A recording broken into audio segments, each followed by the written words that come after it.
Hey, Purple Roads fans, don't adjust your computer screen. This is my hairline. Matt Bailey here with Carrie Stinson. Time for Purple Roads Experience. I'm so excited. We haven't done one of these in about 6 weeks. I know we've been talking about it, teasing it, and teasing it, and teasing it, and so much been going on, but we're doing it. So this is awesome. Thank you, Matt. I'm excited. I have a question I've been dying to ask you that I will ask at the end as the last question. But first, let's start with David Brodsky. Brodsky asks, Dear Carrie, and you and I talk about this all the time, what was it like filming Barney live in New York City?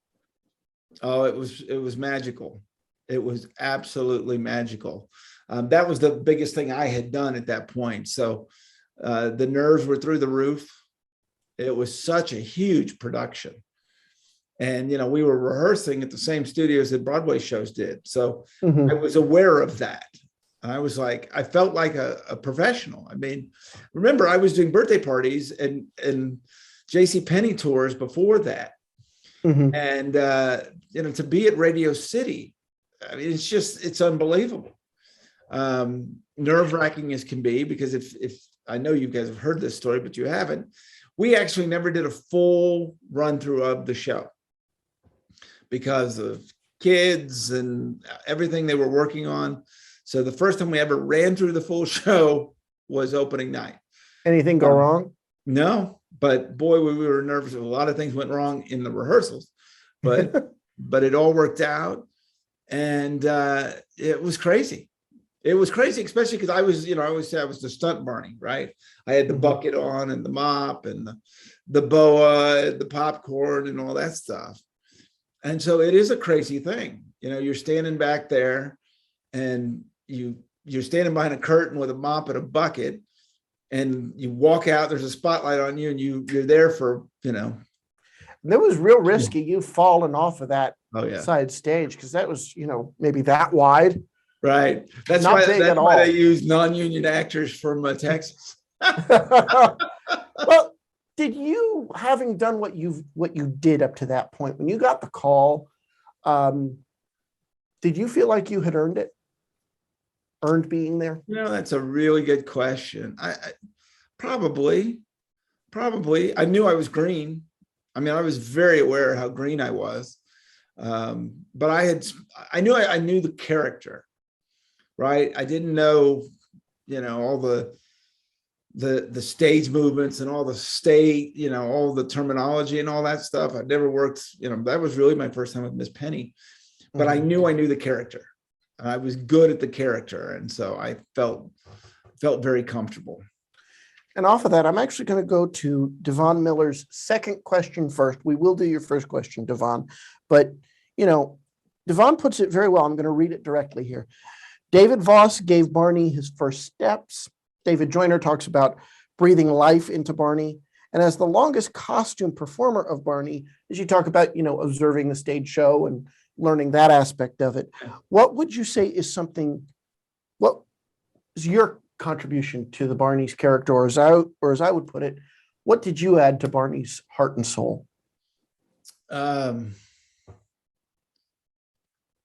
know, I think you know, my main thing was that I mean, not only was I there longer than anyone else, but I also did more live stuff. I felt like I was the one that interacted with the public more than anyone. Well, I was the guy that interacted more with the public than anyone else. And so I felt that connection to it. There was something, you know, you might not have known that you were seeing me, but I felt like I knew I was seeing you. And there was just an aspect of that live being there that obviously I took very seriously. And it was, I don't know, it's just the coolest thing, of course, because you all don't know me, right? So I'm standing backstage watching the audience and watching everything and walking through the crowd and all that stuff. And then it's go time. And you might be the only rock star who can walk in the front door.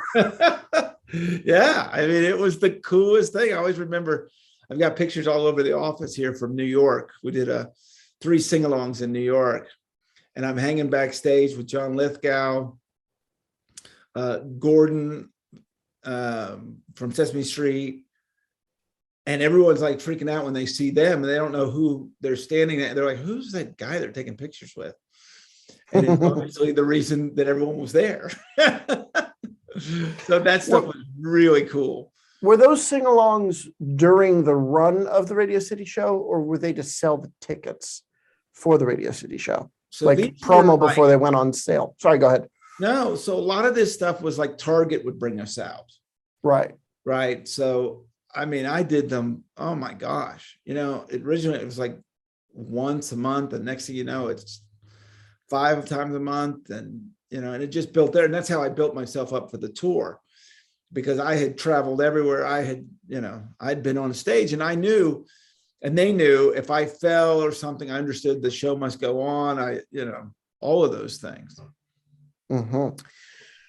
What is, and this is Devon's second question off of that, as you were getting more and more involved in the production, the bigger shows. Yeah. Is there a piece of advice that Voss or Joyner gave you?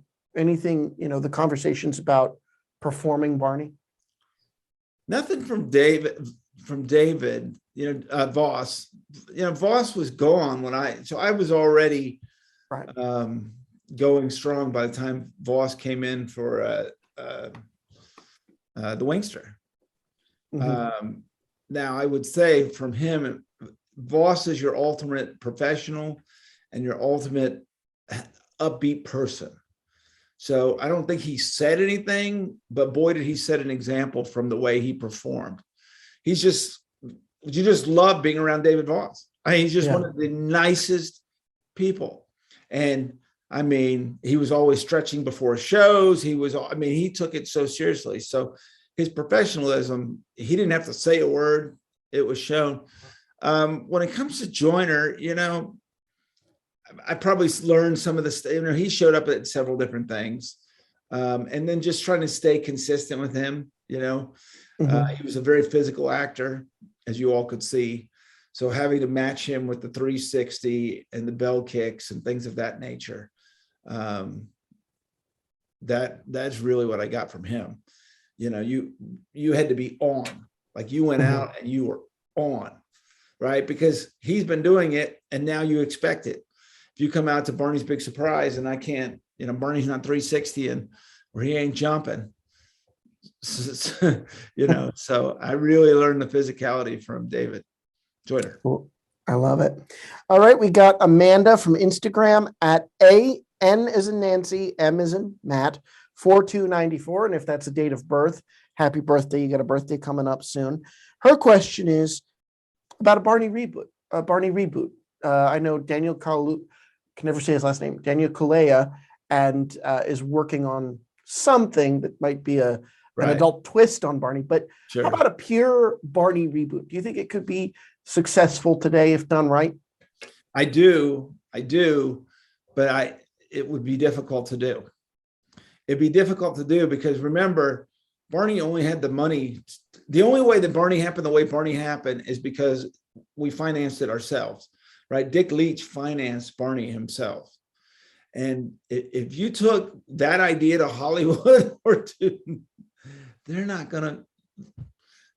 behind that, right? Mm-hmm. Because you're talking about, it's just like the Wiggles. The Wiggles are the same thing, right? You're talking about characters that there's nothing for the adults. This is a pure show. There's no bad guy. There's no, innuendo. There's no humor and that's hard sell. And Mr. Rogers, that's why Mr. Rogers was done in Pittsburgh. I don't know that Mr. Rogers would have been picked up to Hollywood. They wouldn't have so not a real, right?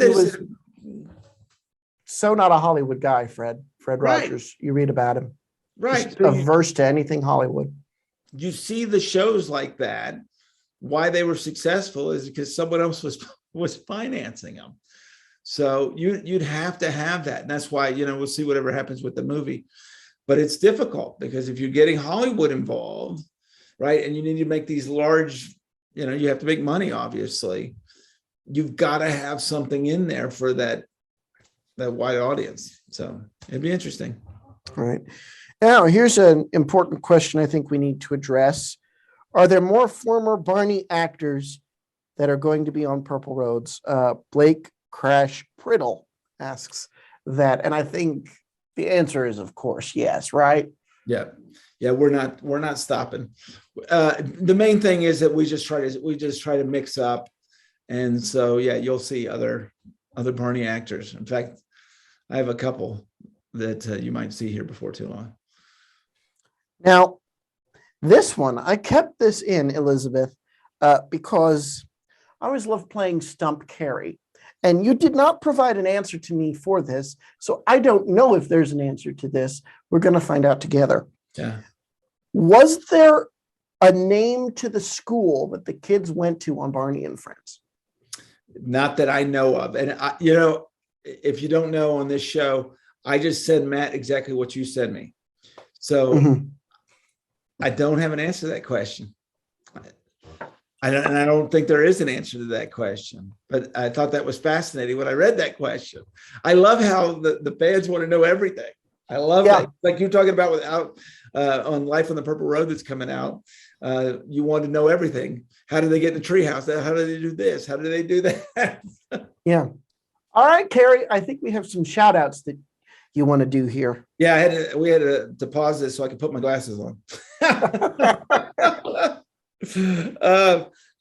So to Jay Corbett, Cerne Niase, Renee Long, and Joey Gagnon, you guys send me these really cool stories, and I know you're big fans, and I appreciate everything. You guys send me so many amazing messages, and it just takes me a moment, and I apologize getting back to you. So I just wanted to let you know I'm reading it. I love it.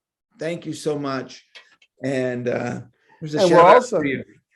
And we're also getting a lot of people writing in, congratulating on sticking with it for 100 episodes of Purple Roads. And a lot of people wishing the old guy happy birthday.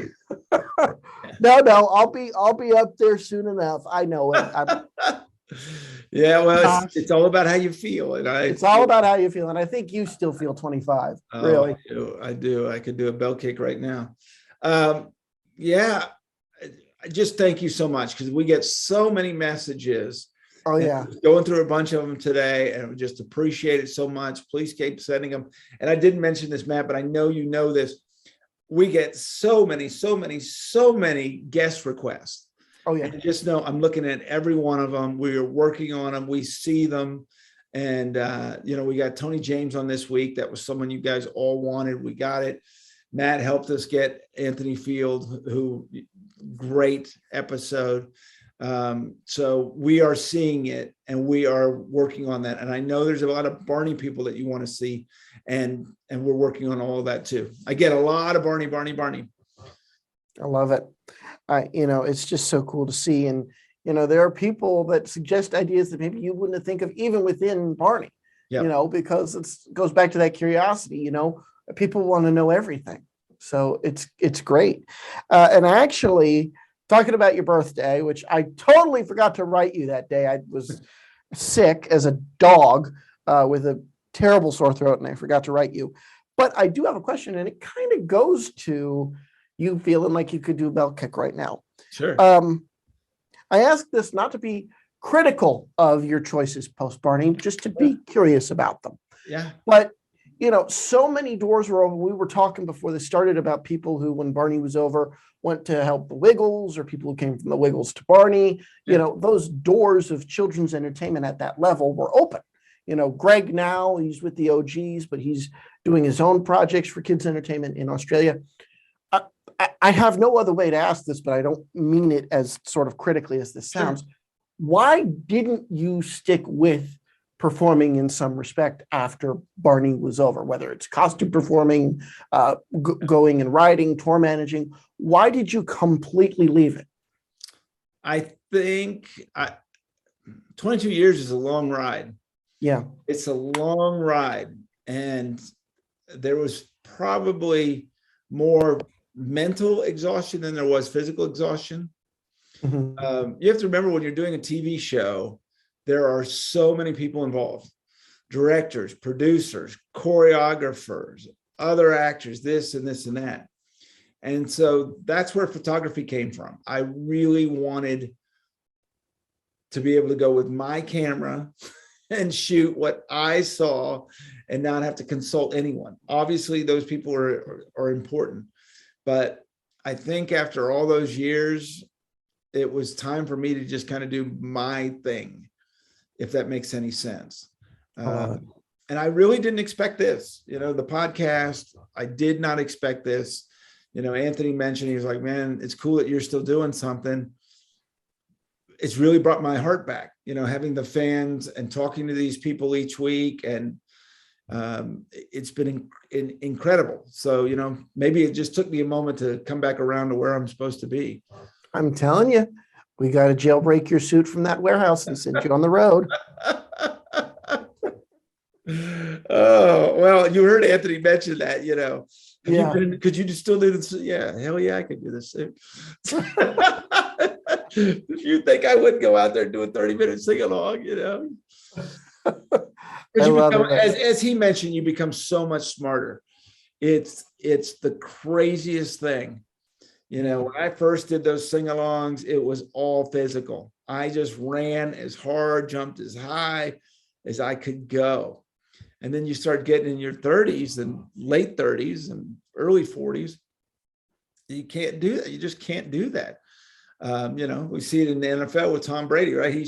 He's so good because he's so smart. And it's the same thing.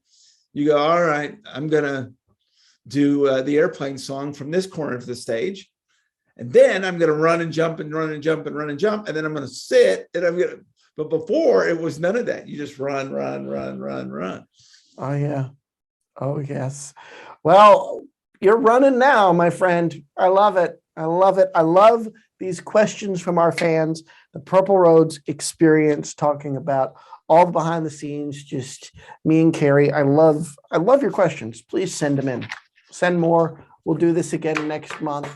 That was all I had from what you sent me. So I think we're good to go. Yeah, we'll have a fan on next time. Yes. So please send that stuff out too. We've got some people that have been asking, and so we're going to do that as well. So keep sending your questions. All right. I get to do this on this show. Yes. For all of us here, keep your eyes, ears, mind with these wonderful questions and your heart open, and you'll find your Purple Road. We'll see you soon.